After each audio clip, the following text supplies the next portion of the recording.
All right, the new project begins. Yes, it does. Yeah, sure does.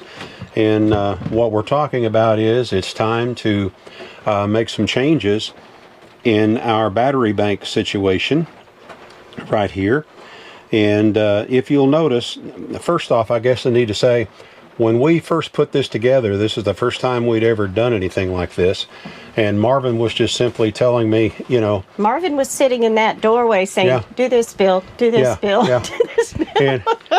And I asked him, where should I mount this? Where should I mount that? And he says, wherever you want to mount it, and then we'll wire it up accordingly.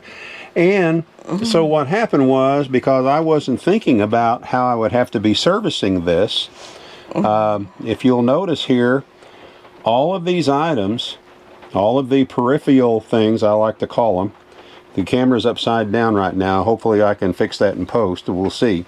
But all of the components that we have to deal with are on the inside wall. And when I'm here like this, I literally have to stand on my head in order to, you know, service these items, make adjustments, and so on and so forth. So, Well, you know. yeah. So, you know, 4 years of that, it's enough. It's time to fix it. Right, it's time to fix it. So what we're going to do, it's going to be a major operation here. First, I'll go ahead and mention there was a 30 amp charge controller right there underneath that kill switch you see. I went ahead and removed that. But what we're going to do is we're building a console that's going to be at a 45-degree angle, where all of the peripheral components will mount along this wall over here. And so, you know, most all these things that you see along here will end up being moved to this console over here. And that way I can be here on my little stool if I need to service anything, and it'll all be right in here where I can get to it. That's number one. So that's what we're fixing to do, is to put together that console. And like I say, I've already removed the charge controller over here, which is going on the console. We're keeping the battery bank charged up for now with this auxiliary charger that we have. And this is a setup that I did, probably a couple years ago, where if I needed extra charging capacity, I could simply plug this charger in right here, and it would hook up to the system and charge it, as well as another charger that was, until yesterday, permanently mounted inside here, and I've already removed it as well. So anyway, that's the story behind that. Now the next thing we want to talk about, we're also going to upgrade the Batteries. Yes. We're going to bigger batteries. Yes, we are. And so this battery bank here will be replaced with two 460 amp hour batteries with all the bells and whistles built into them. And now it's time to talk about those. And Deb and I had been negotiating with Vatrer batteries for about a month or so. And when we finally figured out what we really needed to suit our particular purposes, Vatrer agreed to send us two of their 460 amp hour batteries. And these are just absolutely fabulous batteries. We're really excited about getting them all set up and running in the trailer. And what I intend to do now is point out a few of the things. They have all types of features, but what I would like to point out are the features that seem the most important to me. And I'm sure you'll find this to be the same with you as well. The first feature that we really appreciate is how stable and durable they are. If you'll notice by the photo here that the battery, the way it's packaged, is in a real hard metal shell. You might say it's industrial, you know, because of the way it's all set up. So you don't have to worry about the casing cracking, you know, over time or things like that. The handles on it, where you pick it up on top, are not just like a rope affair, you know, that are on the end of the battery, but these are actual metal handles that are recessed into the top of the casing, and they are on a spring, so that once you set them down where you want them and get them in position, the handles themselves fall back into a recessed position. Another thing about these batteries, of course, is the capacity. One battery, 460 amp hours, that's equal to more power available in 4 100 amp hour lithium LiFePO batteries. But then you have all that in one battery. In fact, technically speaking, it's almost equal to the power of 5 100 amp hour batteries. If you really think about it, 460 amp hours. So 5 would be 500 amp hours. So, you know, do the math. Come on. So all of that power available to you in a smaller package, of course, which in our particular situation, that's really necessary. You'll notice the dimensions of the battery itself, measuring 10.7 inches wide, or 10 3/4 inches by 18.78 inches long, which would be almost 19 inches long, and not quite 10 inches tall. So, you know, here again, you're getting all this power available to you in a relatively small package compared to what you'd have to do if you were using 100 amp hour lithium LiFePO 4 batteries. One single battery will have the usable energy of 5,888 watt hours. And so that's very important to us to have that kind of capacity available to us. Now, another feature that we really appreciate is that there are certain things that you can monitor via Bluetooth on your phone with these batteries. And that can be quite helpful. Like, you'll always know what state of charge they are in at any given time, you know, what the voltage is running. All these things will be available to you at your fingertips, and it's just as easy as downloading the app and then pulling them up and taking a look at it to see where you are at any given time. And then, of course, as far as worry-free purchasing is concerned, you'll notice here there's some key points that they mention, like fast and free shipping. Once we decided this is the way we were going to go with the Vatrer, they actually shipped them out, and we had them with very short period of time. I would say within 4 or 5 days they were being delivered. In fact, they were being delivered quicker than I was ready to receive them, because I hadn't had a space set aside for them yet. And then you've got a 10-year warranty. They also offer a military discount, which is really nice. And we're dealing with local warehouses, you know, right here. So anyway, those are the features that we appreciate the most about these batteries. And what we're going to do now, the next step, is we're going to show you the console that we're putting together. And then we will talk about how it's all wired up and how we intend to use it. So that's what we're going to do next. Alrighty, here's the console that we've been working on. The board sits at a 45-degree angle, and of course it'll be mounted on the opposite wall of where the components are now in the compartment where it's going to go. And when I'm sitting at the foot of the bed on the walkway that's across the end of the bed, I'll be able to, you know, see everything and service anything I need to service, make adjustments or what have you. We'll briefly go over with you what we've got going on here. Let's start with the center section right here. And the way we've got this set up, I've got my primary bus bars right here. Well, I refer to them as the primary bus bars. And these are my secondary bus bars, and this is where all the loads will come off of, is up here. This is where the charge controllers come into the system, and chargers. I'll have it set up where I'll have one permanently mounted charger that plugs into regular AC current that puts out 12 amps at 24 volts. And it will be connected to these bus bars. And then we'll also have another charger that is an auxiliary charger that I can use sometimes, like if I want to fire up a generator, if I ever buy another generator again, where I could power another charger that'll be connected to these bus bars as well, that would charge the system, say if we had several days without sun, you know, that kind of thing.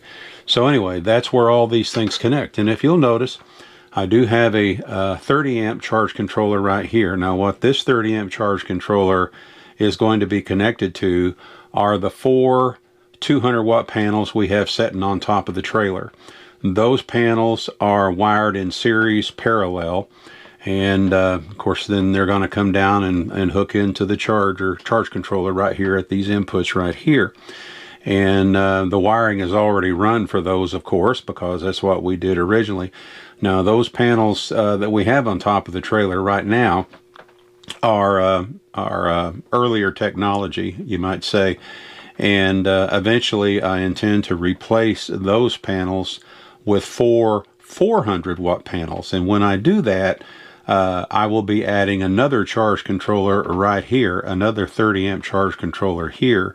And by doing that, one charge controller will be connected to 2 of the 400 watt panels, and the other charge controller, the new one, will be connected to the other 2 400 watt panels on top. So we'll be going from 800 watts on top of the trailer to a total of 1600 watts available on top of the trailer. Now over here on this end, right now we have one 20 amp charge controller. And you'll see that I've also left room for another one right here. Now, initially, what this one will be used for at first is the way we have the system set up on the van. If you recall, we built a 600 amp hour system in the van, and it has its own 3000 watt pure sine wave inverter connected to it. And it has 4 200 watt panels on top of the van. And the way we have it set up in there, we have it set up where we can actually throw a switch, and all of a sudden the panels at the front part of the van, the 2 panels at the front, that power is redirected to another outlet on the side of the panel, and we can turn around and hook in a cable to it and hook it into the trailer, and then this charge controller would take over the power coming off of those panels to serve as charging, you know, this system here. Now, the theory behind that is once the battery bank is topped off in the van, we don't need all 4 panels, you know, running the van, as long as we're not using it, of course. So we might as well utilize the power of 2 of those panels to come over and charge the system here in the trailer. So that's the theory behind what this one initially is for right here. Now, eventually, we intend to also have 4 200 watt ground-based panels, and that's why I've left room for another charge controller right here. Now, in that kind of a situation, one charge controller would be connected to 2 of the ground-based 200 watt panels, and the other charge controller would be connected to the other 2 ground-based 200 watt panels. So one charge controller would take care of 2 panels with a total of 400 watts capability if conditions are right, and the other charge controller would be handling the other 2 ground-based panels, also with a potential of producing 400 watts when conditions are right. Now keep in mind, this system is going to be a 24 volt system. So yeah, at 24 volts, watts is watts is watts. We'll get into that more in detail later. But in a situation like this, a 20 amp charge controller set up for 2 panels and a 24 volt system is adequate for that. So, you know, that's how this would be eventually set up, you know, so we have room for another charge controller here, a 20 amp charge controller, and we have room for another 30 amp charge controller here. So that's how that would work. Now, when the power comes in, of course, from the batteries, they too will be connected here. The batteries will be wired in series. So you'll end up with one positive and one negative. Naturally, the positive coming off of the 2 batteries, the positive coming off will go here, and the single negative will come off and go here. So there'll be a single positive off of the 2 batteries going here, because the other positive and negative terminals on the batteries will be tied together, which will have them set up being wired in series. So yeah, positive cable here, negative cable here. This is the shunt. Even though the batteries themselves, I can monitor the individual batteries via Bluetooth because of their built-in Bluetooth system they have in those. I can also monitor the Victron shunt here at the same time, and it will tell me what the system is doing as a whole. That's why the shunt is there, as well as being able to monitor the batteries individually via their own built-in Bluetooth. Now on the secondary bus bars, where all the loads come off of, we already have one item connected here. Since this is a 24-volt system that we'll be putting together here, we still have several items in the trailer that run off of 12 volts. We have, well, we got our pumps. We got the freshwater pump. We've got the shower pump that pumps the gray water from the shower up into the waste tank that we have in the trailer underneath the bed. We also have another pump that we use to pump the wastewater off of the tank in the trailer into an auxiliary tank that we have in the van. So we got a freshwater pump, we got the shower pump, we've got the pump that pumps the gray water back into the van waste tank. We also have the jack, and we have the max air fan, and of course we have all of our lights. All of those items run off of 12 volts. So we have to step down the signal from a 24 volt signal. Technically speaking, it'll be around 27 volts, but you know what I mean. And we got to take that signal and step it down to a 12 volt signal. And in this case, this particular product, and it is adjustable, but we can adjust it. It's set at default at 13.2 volts, but we can also adjust that if we need to. And we'll know more about that when we get to where we're actually using it. This is a Victron item. The reason why I went with this one's capable of producing 70 amps of power at 12 volts. Because we have so many items that we run together, we have a step-down transformer, if you will, built into the system we are currently using in the trailer, but its capacity is around 30 amps or so. And if we ended up having several items running at the same time, that could really tax that present one that we have. So I wanted to go with one bigger. I could have just simply added another one of the other ones, but actually in the end it would take up more room. So I decided to go with this unit instead here. And this is a Victron. I'll look it up. I'll probably have it flashed up on the screen for you so you'll know what it is. Now, because it's capable of pulling that many amps, I'm kind of an overkill kind of guy. This is 4 gauge AWG that we're feeding it with right here. It says that it's set up for around 6 gauge, but I decided to go with 4 gauge AWG instead, just because. Now this is all 2 gauge AWG. All of these wires here are connected with 2 gauge AWG. I can't remember exactly what the amp rating is. They are all 100% copper, but I do know that they are way more than adequate for the kind of amps that I'll be pulling at 24 volts. The current system that we have in the trailer right now, the most I've ever seen it pull, and that's when we're running a water heater or something like that, the most I've seen it pull off of the battery bank is around 75 amps, and that is just for a very short period of time, like when we flip on the water heater or turn on the microwave briefly or something like that. So I feel confident, you know, that 2 AWG cable for all of this is going to be just fine.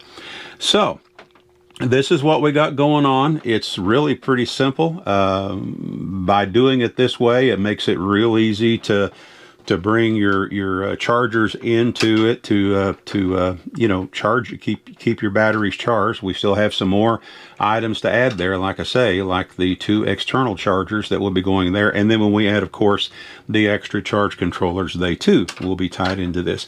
And all of this is 10 gauge. This is 10 gauge AWG here on all of these, on all of this here. We do have this is a 150 amp breaker. And like I say, I really don't expect to see more than 75 amps at any given time being pulled off of the battery bank. But we did go with a 150 amp breaker here, which also serves as a switch. And we can go ahead and kill the system beyond where the batteries and everything is hooked up here. Each one of the charge controllers will have their own kill switch. In fact, they're already mounted. There's kill switches for each charge controller already built into the trailer, and I'll show you where those are. And I'm contemplating adding a fuse up here, and I don't know, we may add inline blade fuses in here as well. One other thing I'd like to point out, although I've never had an issue with this in the past, and in the past this charge controller was mounted right up against the wall inside the compartment. I did make a shim, or make shims 3/4 of an inch high. So this is 3/4 of an inch up off of the floor here, and it's positioned so that air flowing up will flow through the veins underneath and help keep these items cooler. So I did go ahead and do that. There was nothing underneath this that looked like it would develop any heat. And it's got a fan right here, and I'm going to assume that this fan pushes up through this way. I'll know more about that when I, you know, finally switch it on. But anyway, that's the way we did that. We shimmed them up so that they could get some air to flow underneath them. And then in the next video, what we're going to do next, we're going to film unboxing one of the batteries and show you how they come packaged, which is really pretty cool the way they have come packaged, the batteries. And we'll just show you how they're all put together. These batteries are absolutely awesome, and we're so excited to get them hooked into the trailer.